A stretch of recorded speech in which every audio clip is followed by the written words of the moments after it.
Hello everyone, my name is Kimberly Zamora. I'm a student at FNU and my professor's name is Ilana Torres. The title of my speech is I Love Tea. So tea may have saved my life. I used to drink coffee every single day throughout high school. And by the time I turned 20, I had my first experience with agnia. And I realized I couldn't keep drinking this anymore. So I started doing some research and looked into alternatives, and I discovered tea. And I don't know why nobody told me about tea sooner. It's so good for you. So I'm going to talk about a little history of tea, the types, how it's brewed, and why it's just better than caffeine and energy drinks.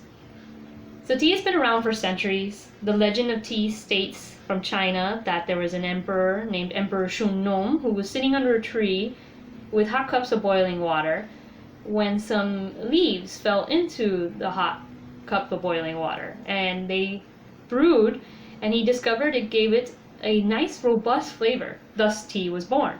And there's many legends like this. This beverage has a long history and somewhat lucrative. There's still social and religious events dedicated to it.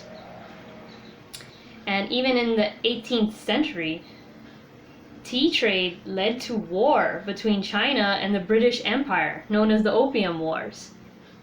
And there's several types of teas, and they actually all originate from one plant called Camellia sinensis. Some we might be familiar with, like green, my favorite, white, oolong, and black. And depending on how you brew the Camellia sinensis plant will determine what kind of tea it'll become. For example, green is steamed and then dried. It's the least processed. White and oolong are first dried out in the sun and then twist and curled. And curling is a process of tearing and shredding in a cylinder tool. Now this will naturally release the enzymes that create flavor and benefits from the plant. And the more processed the plant, the higher the caffeine output, like black tea. So now that I gave you a little history and told you the types and how they're brewed, I want to focus why tea is better than caffeine and energy drinks. So caffeine and energy drinks are very addictive. The recommended daily amount is 400 milligrams. And actually, caffeine alone, that's without milk and sugar, has some benefits, actually improving heart conditions and increasing productivity, obviously, and it even has some antioxidants. This wasn't true in my case, obviously. However, energy drinks absolutely have no benefits. And according to an article from Cleveland Clinic, it stated that energy drinks actually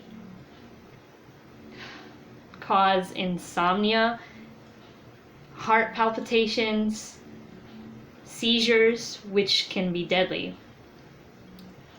and have led to even 20,000 visits to the ER because of the consumption of energy drinks, and in some cases mixed with alcohol.